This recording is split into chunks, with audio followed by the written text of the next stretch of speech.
Pessoal, vamos falar sobre a situação na Ucrânia, os russos fugindo de tudo quanto é lado, em desespero completo.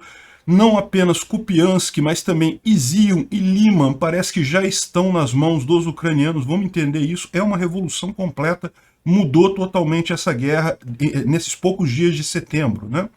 Esse vídeo é o nosso vídeo do dia 10 de setembro de 2022. A gente faz vídeos aqui sobre a guerra na Ucrânia todos os dias. As notícias que a gente vai falar aqui foram sugeridas por Decalcada, Sagat Bordiev e várias outras pessoas. Obrigado aí a todo mundo que sugeriu as notícias. Obrigado a você que está assistindo o nosso vídeo. Se você gosta do nosso conteúdo, por favor, deixe o seu like e se inscreva aqui no canal, né? E um abraço especial para o Enzo, lá de Campinas, que usou o meu canal como tema na redação da escola dele lá. Muito obrigado, Enzo, pela menção, viu? Enfim, vamos ver como é que está a situação aqui. Eu não vou nem falar sobre a região norte, esse tipo de coisa. Vamos ao que interessa de uma vez, né? Hoje, de novo, tem um monte de ação. Não sei se vai dar para falar tudo. Mas olha isso. Olha como é que está essa situação aqui. Compara isso com um mapa de poucos dias atrás. Vamos pegar aqui o mapa do início de setembro. Toda essa área aqui estava tomada pelos russos, tudo isso daqui, Balaklia, era um importante ponto deles aqui na defensiva. Kupiansk era bem na retaguarda, não havia nenhuma preocupação. Agora, olha como é que está agora. Tudo isso daqui foi tomado pelos ucranianos, essa parte azul mais escura aqui, ou cinza escura, ela já está com os ucranianos. A parte clara é onde não há muita informação, mas imagina-se que os ucranianos estão ali também. Como é que a gente sabe que os ucranianos estão nesses lugares? Porque, bem, os ucranianos estão lutando aqui em Izium, né? Na verdade, as tropas russas fugiram de Izium, mas ainda haviam alguns grupamentos de soldados ali lutando antes de entregar a cidade. Aqui atrás, olha só, Veliek, Vurluk, olha só de novo, estamos pertinho aqui, ó, os ucranianos estão chegando aqui, já teve ataque nessa cidade aqui também. Kupiansk já está na mão dos ucranianos, já foi tomada pelos ucranianos, Kupiansk, pelo menos a margem de cá do rio, né? Tem esse rio aqui, que é o rio Oskil, passa aqui no meio de Kupiansk e divide Kupiansk de um lado, que já está tomada pelos ucranianos, aqui é o centro da cidade, a parte principal, mas tem um outro lado aqui de Kupiansk, chamado Kupiansk-Vuzlovi, que está ainda nas mãos dos russos, é o lado de lá do rio, né? A coisa foi muito rápida ontem. Quando eu falei ontem, no vídeo de ontem eu cheguei ao ponto de que eles estavam chegando em Kupiansk, ia começar a batalha de Kupiansk. Ontem, ao longo do dia, eles tomaram a cidade. O que está acontecendo, gente, é tão rápido que não adianta, não tem como eu manter a atualização dos vídeos aqui, sempre vai estar um pouquinho atrasado em relação às notícias mais recentes. Eu recomendo, quem tiver interesse, me seguir lá no Twitter, porque no Twitter eu também dou essas notícias, à medida que elas vão saindo, eu falo notícias por lá, né? Então, lá eu consigo fazer um monte de posts ao longo do dia, é mais rápido, é @ancapso no Twitter, né? Enfim, olha como é que está chegando aqui. Isso aqui foi no dia 8/9. Essa segunda aqui foi no dia 9/9, ontem, às 9 horas da manhã. Como eu gravo meu vídeo por volta das 7 horas da manhã aqui no Brasil, o que dá 1 hora da tarde lá na Ucrânia, eu já falei sobre isso daqui. Isso aqui a gente já tinha informação, que eles tinham chegado em Kupiansk e tinham chegado no rio Oskil. Mas quando foi 2 horas da tarde lá na Ucrânia, ou seja, um pouco depois de eu ter lançado o meu vídeo, olha como é que já estava a situação. Eles já tinham tomado toda essa margem aqui do rio Oskil e já estavam se preparando para lançar o ataque a Izium, né? Que Izium fica logo aqui embaixo. Esse outro mapa aqui, ó, é um mapa feito por o Rybar, que é um analista militar russo, e ele já mostra aqui também que Kupiansk já está em batalha aqui, mas a gente já sabe que já tomou, né? É porque como esse cara aqui ele é russo, ele tende a minimizar um pouco as coisas. Mas a região de Izium aqui, ele já coloca toda ela como listrada. Por quê? Porque ele sabe que as tropas russas em Izium evacuaram, saíram correndo. Saíram fugindo e fugindo rápido. A gente vai ver as consequências disso. E não é só isso não, tá? Como eu já falei, Liman também, que é uma outra cidade importante, ela não aparece nesse mapa aqui, ela ficaria um pouquinho mais para cá no mapa, mas a gente vai falar sobre ela em seguida, né? E aqui é as imagens do pessoal fugindo de Izium. Esse cara aqui é o chamado Wargonzo. É um repórter que dá notícias da guerra e coisa e tal. E ele falando que ele estava lá em Izium, precisamos sair de Izium o mais rápido possível. e estavam trocando o pneu do carro deles para eles vazarem, diziam, dá para entender por quê. Isso aqui foi gravado ontem pela manhã. Ontem pela manhã, quando eu estava gravando o meu vídeo aqui falando que talvez os ucranianos chegassem em Izium, iam deixar Izium numa situação ruim, o pessoal de Izium já estava correndo, já estava começando a fazer a evacuação, né? E saíram em vários locais que foi uma saída, uma retirada desorganizada. Isso é muito importante. Por quê? Existem vários tipos de retirada. Por exemplo, quando os russos saíram lá no norte, num primeiro momento, eles saíram porque os ucranianos estavam de fato avançando e iriam também isolar pedaços grandes de tropas russas lá. Mas antes disso, o pessoal fez o certo. Viram que a coisa ia ficar ruim para os russos lá no norte e deram a ordem para eles saírem de lá. E eles saíram de forma relativamente organizada, ao longo de uma semana. Né? A gente lembra disso, no final de março eles anunciaram que os russos iriam sair do norte, eles saíram efetivamente no iniciozinho de abril, né? Então, saíram com calma, levaram munição, ainda deixaram algumas coisas, sempre fica algumas coisas nessas retaguardas, né, nessa retirada. Mas a maior parte eles levaram, dessa vez não, dessa vez foi tudo em 2 dias, coisa rápida, saíram de qualquer jeito. Teve caso de pessoas roubando bicicleta de civil para fugir, fugindo a pé, alguns chorando para as esposas e para o Ministério de Defesa para tirar ele de lá. Enfim, foi um caos completo. E aí o que acontece nessa situação? Tem esse caso aqui que é muito engraçado. Os russos têm um dizer que eles gostam de falar sobre eles mesmos, que russos não deixam seus próprios para trás. O que a gente sabe que é lorota, né? Aqui um sniper ucraniano, um atirador ucraniano, começa a atirar nos caras que estão em cima do tanque fugindo lá de Kharkiv, e os caras caindo, e o cara do tanque não tá nem aí, né? E pior, depois ainda bateu na árvore, ainda vai fazer a curva errada lá, e deixou os caras para trás, não tem essa não. Mas aqui, olha que beleza, os russos saíram da região ali, isso aqui não é ainda Izium, tá? Isso daqui é em Balaklia. Balaklia, também os russos saíram correndo de lá, no final das contas, tiveram que sair na pressa, e olha só, deixaram caixas e mais caixas de munição abandonadas lá, porque não dá tempo, né? Se você tem que sair em poucas horas, em poucos dias, como é que você vai botar caminhão para botar as coisas, carregar, tirar de lá? Então, um bocado de munição. Isso para a Ucrânia é bom, porque até serve como um reforço para as munições ucranianas, né? A Ucrânia está fazendo a transição do modelo soviético de exército para o modelo ocidental. A maior parte dos obuses e cargas que eles estão usando agora já são ocidentais, ótimo. Mas a Ucrânia tem um monte de obus antigo soviético que pode ser usado também, né? É a mesma coisa que a Rússia tem. E essas munições soviéticas ajudam nesse ponto, né? E não é só munição que deixa, né? Tem, por exemplo, esse caso aqui, ó, desse sistema de comunicação, de monitoramento de artilharia. O nome é 1L260. É o conhecido Zoopark M. Enfim, é um dispositivo que faz o quê? Ele rastreia cargas de artilharia que estão chegando num determinado local. Então ele consegue ver onde é que está indo a artilharia, e aí eles sabem aonde que ela saiu, e você permite que você faça contra-artilharia, ou seja, que a sua artilharia ela mire justamente na origem daquele projétil que está chegando na sua área. Então é isso que faz esse equipamento aqui, né, que foi capturado inteirinho, sem nenhuma falha. Eu tenho certeza que os aliados americanos vão adorar botar a mão nisso daí para dar uma estudada como é que eles fazem nesse tipo de equipamento, né? E lógico, os ucranianos podem até usar isso daí na guerra para eles, para identificar munições, tiros de obuses vindo contra posições ucranianas, né? Tem aqui a especificação do que é e coisa e tal, podem detectar morteiros, obuses, até tiros de outros tipos, né, balísticos, e daí ele calcula a posição, pode gerenciar não sei quantos objetos ao mesmo tempo. Enfim, deixaram tudo para trás inteirinho lá na região. Mas não é só isso, olha que coisa importante esse documento que eles deixaram. Olha só, ontem teve bombardeio em Kharkiv, na cidade mesmo, não no oblast, né, mas na cidade, na capital ali. Atingiram uma creche, mataram crianças. 10 foram feridos e teve criança que morreu também nesse atingir creche. É o que eu falo para vocês, os russos eles atingem alvos civis de propósito. Isso é técnica deliberada deles, não é que eles errem. Ah, não, vamos tentar atingir o exército tal, o quartel tal, e acabamos atingindo o prédio sem querer, a creche. Não, eles fazem de propósito, eles miram em alvos civis para causar dano. E é exatamente isso que é este documento aqui. É uma ordem escrita na documentação do regimento, mas isso não interessa, né?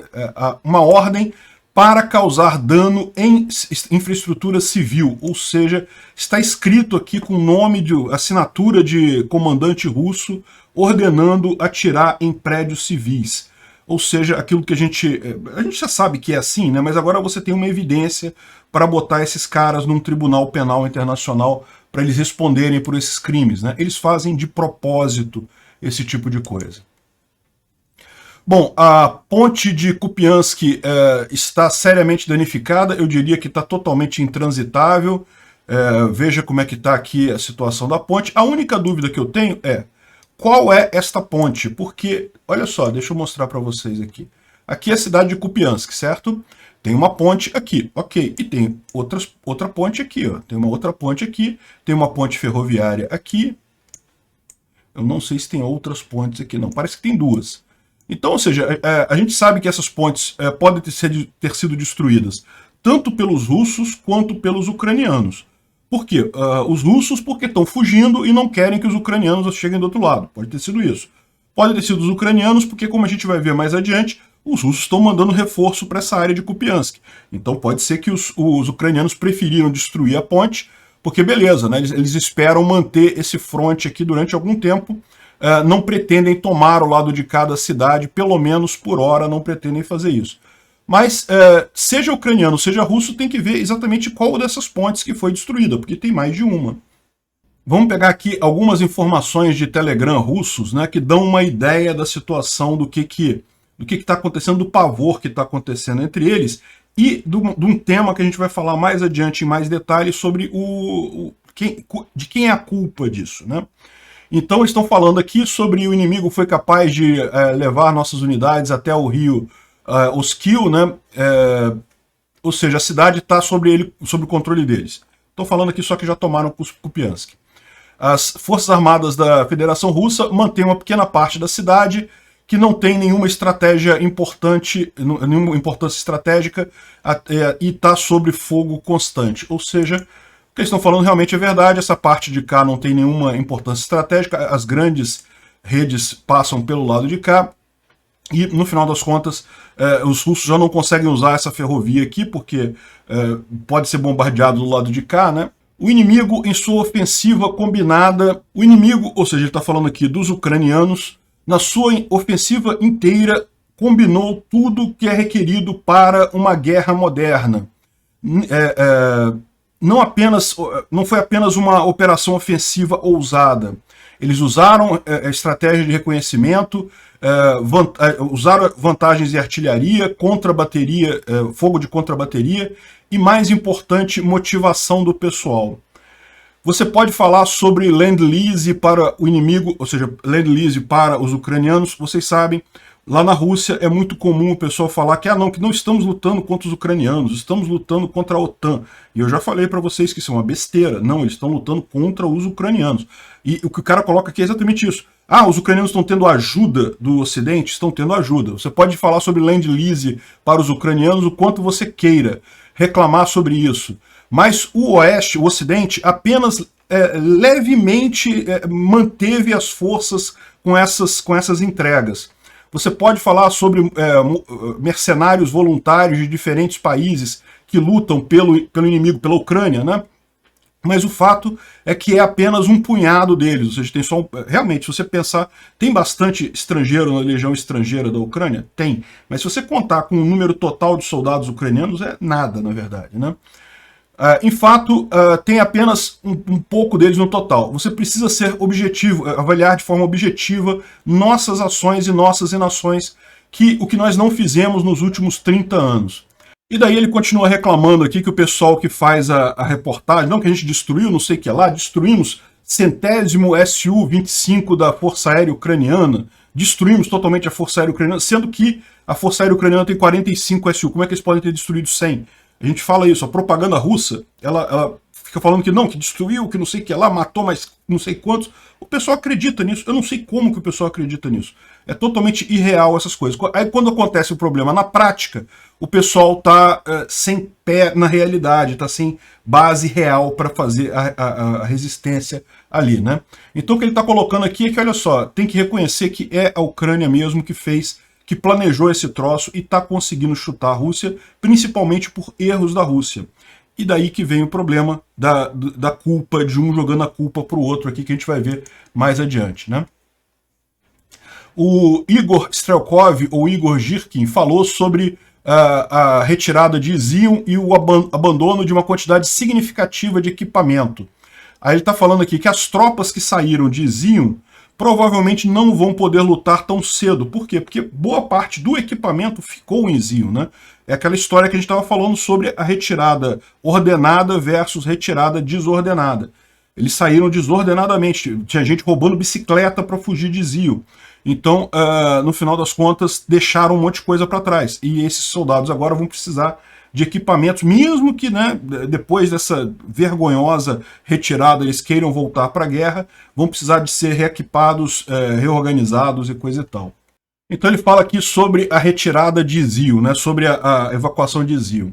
Isso é uma coisa boa, porque nas condições que estavam ontem, se a última estrada que eles tinham para sair já estava sob fogo, a gente explicou ontem, né, que eles tinham aqui, Izium está aqui para baixo, Izium está aqui, essas estradas todas de cá eles não podiam usar mais, a única estrada que eles conseguiam usar é por aqui, por Oskil, essa viazinha pequenininha aqui, para fugir para o lado de cá, e mesmo essa estrada já estava sendo usada, bombardeada, então eles tinham que sair daqui de qualquer forma, não havia alternativa, né? É o que ele está dizendo aqui, no final das contas, nessa condição tinha que sair mesmo, não tinha alternativa.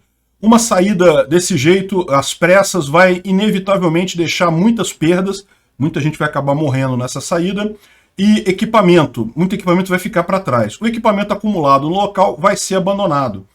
Ou seja, as tropas não vão estar disponíveis para lutar logo em seguida por falta de munição, falta de um monte de coisa.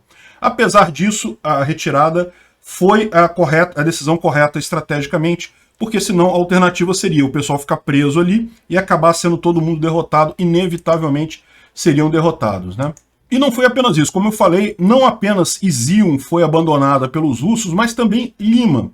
E aí, essa coisa aqui me deixou encafifado essa coisa. Por quê? Porque Izium, me parece claro, como diz o Strelkov, eles não tinham alternativa. Depois da estratégia da chegada dos ucranianos aqui, eles tomaram toda essa área aqui. O pessoal de Izium estava cercado, a única saída que eles tinham era por aqui. Então eles tinham que sair mesmo. Agora, repara Lima, onde é que fica. Ela fica aqui, ó. Assim, também tá perto, né? A gente sabe que os ucranianos estão avançando aqui por baixo. Lima é essa cidade aqui. Eu falei para vocês já há alguns dias que os ucranianos tomaram Ozerne, já estão lutando aqui em Stary Karavan, que é essa cidade aqui. Eles já estão aqui também, os ucranianos. Não sei se já tomaram a cidade, certamente não há comunicado oficial, porque não está azulzinho aqui ainda, mas já tem ucraniano aqui. Agora, repara, a situação aqui em Lima não é uma situação assim tão desesperadora. Não é que seja uma situação boa, mas não é tão desesperadora. O fato dos russos terem desistido daqui também me faz pensar em fator pânico, ou seja, os caras daqui saíram por pânico, assim, não precisavam de fato sair daqui. É uma situação delicada e coisa e tal? Sim, era, mas não chega a ser uma situação crítica como era Izium, para o pessoal abandonar Lima, né? E veja, o que está começando a acontecer nessa região aqui é justamente que a frente aqui de Donbás começa a correr risco, né? Aqui ele fala duas coisas. Ele fala que também que Lima, que os ucranianos começaram a fazer uma ofensiva em Lima ontem à noite. Isso pode ser que os ucranianos tenham conquistado Lima. Pode ser. Aí tudo bem. Os russos não abandonaram Lima, os ucranianos conquistaram Lima. Isso pode acontecer. E lá no Telegram russo está dizendo que Lima foi abandonado para não dizer que foi mais uma derrota russa na guerra, né? Pode ser isso também. Ou seja, só essas duas alternativas são cabíveis. Ou os ucranianos realmente tomaram Lima, ou os russos fugiram com medo, no pavor. porque não precisavam, a situação ali não era tão crítica nesse caso, né? Aqui está uma foto da estação de trem em Lima, que é o centro da cidade lá. Aparentemente, realmente não tem nada aqui. Isso daqui é um vídeo dos ucranianos atravessando a ponte de Lima. A ponte de Lima é essa ponte aqui, ó. Essa pontezinha aqui. Passa uma ponte férrea e do lado uma ponte, uma ponte automotiva, né? Então essa ponte estava quase destruída, dá para ver pela... Tá vendo? A ponte está quase toda destruída, a ponte rodoviária, a ponte ferroviária totalmente destruída, totalmente caída. Então, isso aqui parece ser realmente um ataque ucraniano a Lima, né? Aí eu consigo entender, os ucranianos tomaram Lima, mas é diferente de você dizer que os russos abandonaram Lima. Se os russos abandonaram, foi porque foi pânico, né? E lógico, como a gente sabe, é evidente que os russos vão também mandar reforços para essas regiões, né? Eles estão mandando o terceiro grupamento de exército, terceiro corpo de exército, que foi recém-formado na Rússia, recém-treinado, estão mandando lá para a linha de frente. Agora, estão dizendo que estão mandando de qualquer jeito, sem aviação, sem nada. Manda os caras lá para frente para eles suprirem o problema do exército russo naquela região ali, né? E o resultado disso provavelmente será trágico. A gente não sabe aonde que é isso daqui. Provavelmente é ainda na Rússia, então em algum lugar da Rússia ainda. Dá para ver o símbolo que eles usam, que eles fizeram um símbolo que junta um triângulo com uma bola, um V, um O, enfim. Aparentemente esse é o símbolo do terceiro corpo do exército que eles treinaram lá, os russos treinaram para mandar. É um corpo de voluntários, mal treinados, todo mundo verde, e tá indo de qualquer jeito, às pressas, para conter um avanço ucraniano. A chance desse pessoal morrer todo é muito grande. Aqui tem um vídeo de uma coluna de apoio que chegou, que estava indo em direção a Balaklia e que foi totalmente dizimada, né? Então, mostrando o caso que é muito comum acontecer isso quando esses reforços chegarem, vão acabar sendo destruídos pelos ucranianos justamente com coisa. Não é o reforço lá do terceiro corpo que é isso daqui, tá? Isso aqui é algo menor. Mas é muito provável que o fim seja o mesmo, né? Bom, as Forças Armadas ucranianas lançaram um comunicado ontem em que eles falam muito levemente sobre essa situação em Kharkiv. Eles não falam nada mais específico, muito menos específico do que a gente sabe pelo que está dito aqui nos blogs, né?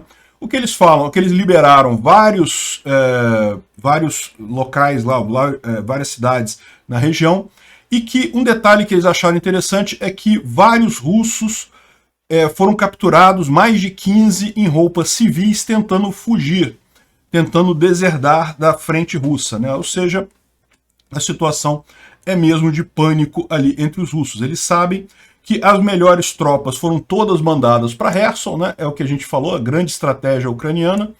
Avisou que ia fazer a contraofensiva em Kherson. Ah, e a propósito, a contraofensiva em Kherson avançou de ontem para hoje, hein? Vamos falar sobre isso daqui a pouquinho. Avisou que ia ter a contraofensiva em Kherson, os russos mandaram soldados, melhores equipamentos para cá. O pessoal percebeu que estava aqui, estava sozinho, pouca gente, poucas pessoas, pouco armamento e coisa e tal. E o que o cara faz? Desiste, né? Foge, né? Lealdade à pátria, ok, todo soldado tem alguma, mas chega um momento em que você pensa na sua vida, né? Enfim, um monte deles fugindo em roupas civis, né? E esse tipo de coisa, você tem que pensar que o que falam as Forças Armadas ucranianas de forma oficial tem um interesse estratégico também, né? Ou seja, provavelmente o que eles estão querendo dizer aqui é incentivando os russos a se entregarem. E outra coisa que é um problema para os ucranianos, ontem o Arestovich até falou isso, o Arestovich é aquele consultor militar lá do governo ucraniano, ele disse que a Ucrânia já está com um problema para manter os POWs, eles estão com muitos POWs capturados, prisioneiros de guerra, né? Prisoners of War. Então eles estão com muitos prisioneiros capturados dos russos, não tem onde manter este pessoal todo. Isso é um problema grande, né? Assim, não é um problema tão sério porque eles podem trocar por prisioneiros ucranianos, quanto antes fizer isso melhor, mas indica que tem realmente uma quantidade grande lá já de prisioneiros e mais pessoas se entregando nessa situação, né? A gente estava falando sobre apoio, né, sobre mandar reforços e coisa e tal, e parece que a Rússia também mandou mais 1.300 tropas lá, chechenas do Kadyrov, para a Ucrânia. Agora, você acha que esse pessoal aqui vai lutar na linha de frente? Não. Sabe qual que é a função desse pessoal? Essa é a função dos Kadyrovitas desde o início dessa guerra, é ficar na retaguarda para atirar em soldado russo que fuja, que tente fugir da guerra. A verdade é essa, né? Não dá para botar outros russos para fazer isso, até dá, né? Porque tem russo que mata russo sem problema nenhum. Mas os Kadyrovitas são especializados nisso. Então esse pessoal não está indo lá para ajudar na frente de batalha, não. Eles vão ficar na retaguarda para impedir que os soldados russos queiram deserdar, tentem fugir pela retaguarda, né? É muito triste isso. Isso aqui é uma explosão de uma base dos russos lá em Velikli Burluk. Velikli Burluk é essa cidadezinha aqui, já bem na retaguarda aqui. E veja, os ucranianos já estão chegando aqui. Essa região toda aqui já foi liberada pelos ucranianos. Então eles estão chegando nessa outra base russa que tem aqui.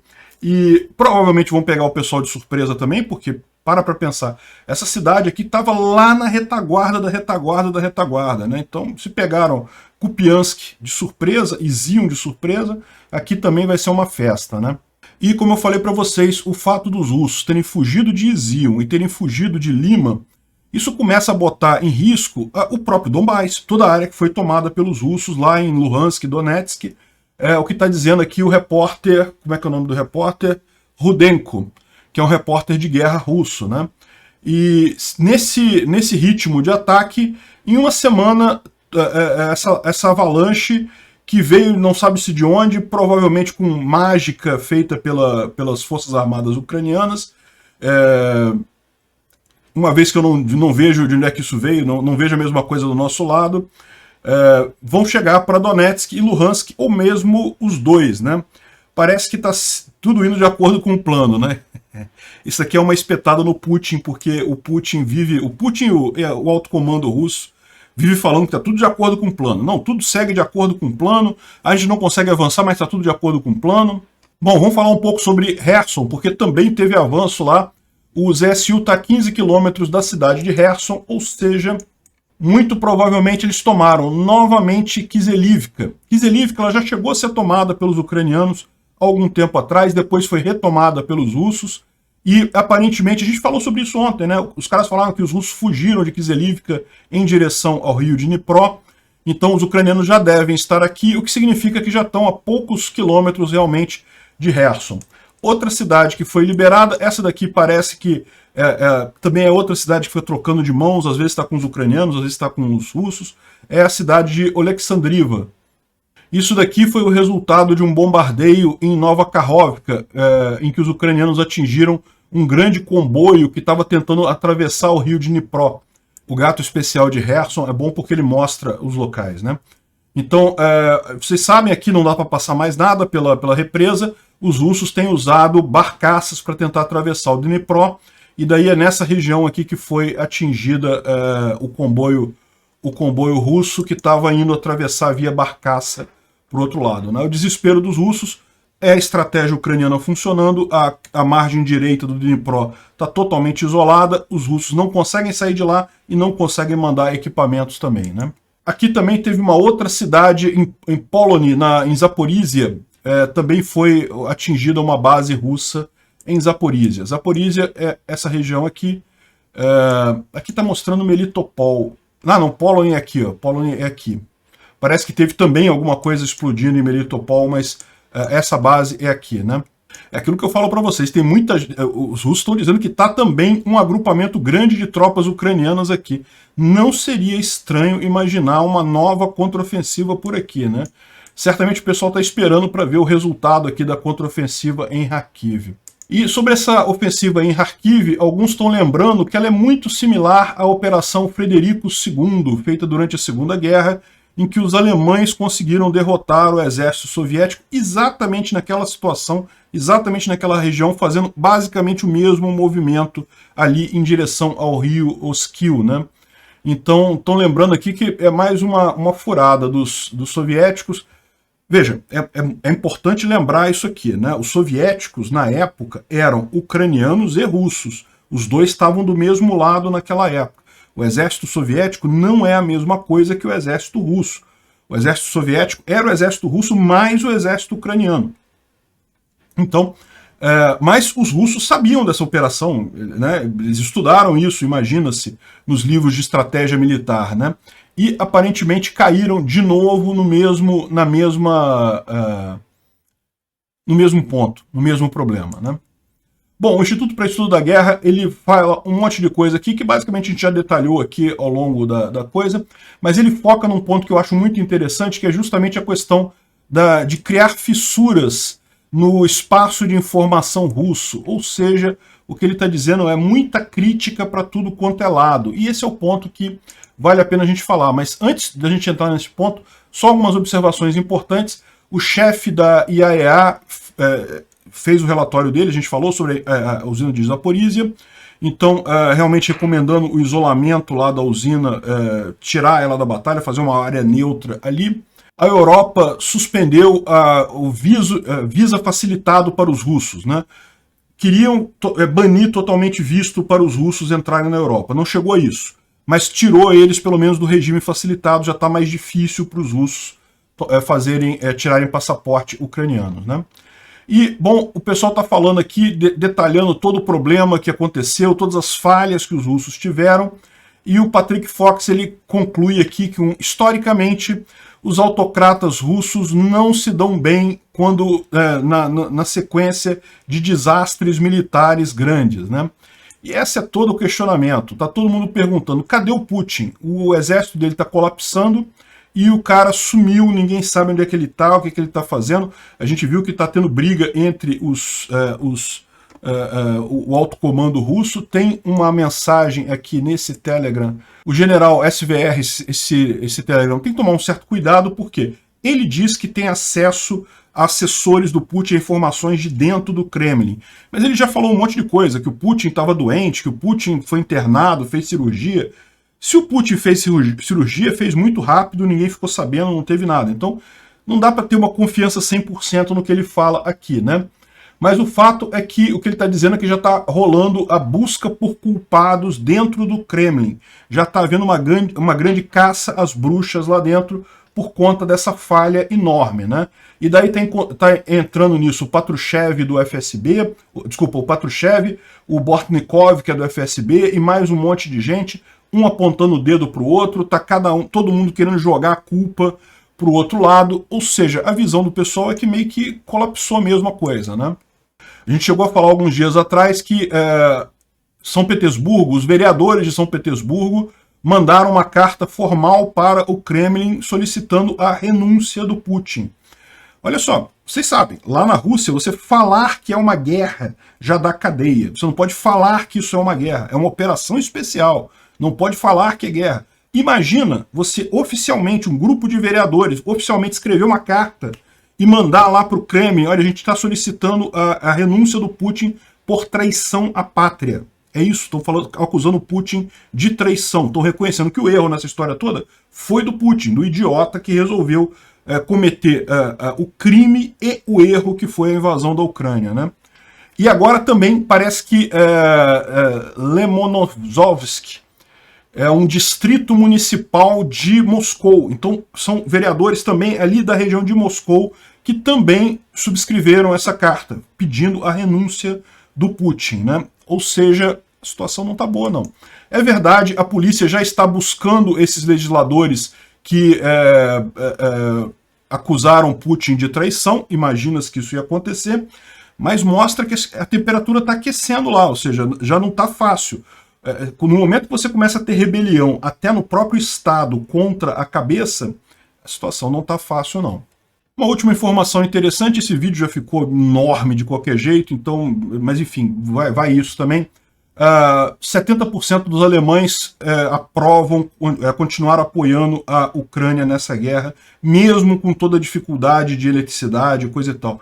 Ou seja, é o que eu falei para vocês, aquela ideia do Putin de usar o gás como arma não vai resolver nada. Por quê? Porque a população da região ali, a Europa, ainda tem trauma da Segunda Guerra. Eles sabem que se você deixar um país invadir outro e ninguém fizer nada, deixa eu invadir, não, depois a gente resolve, é problema deles lá, eu não tenho nada a ver com isso, como muito brasileiro gosta de pensar aqui. Se você deixa um país invadir outro, o que vai impedir ele de invadir o seguinte? Depois que ele invadir a Ucrânia, ele vai invadir a Moldova, vai invadir a Polônia. para chegar na Alemanha é rapidinho. Esse pessoal sabe do risco, eles sabem que é importante o sacrifício agora para garantir que isso não aconteça, que você tenha uma Europa de paz, que o Putin fale nessa guerra dele, e daí isso sirva não só como um recado para a Rússia, para o Putin, mas para qualquer outro país que resolva, vou brincar de invadir meu vizinho aqui. Não pode aceitar esse tipo de coisa no mundo moderno. Estão absolutamente certos, parabéns aos alemães. Eu critico os 30% que acham que não, que tem que acabar com a ajuda à Ucrânia. O que esse pessoal tem na cabeça? Obrigado por assistir o vídeo até o final. Além de curtir, compartilhar e se inscrever no canal, considere se tornar patrocinador com valores a partir de R$ 1,99. Clique no botão Seja Membro abaixo para saber as condições e vantagens de patrocinar o canal. Mais informações sobre o nosso projeto, visite nossos sites indicados na tela.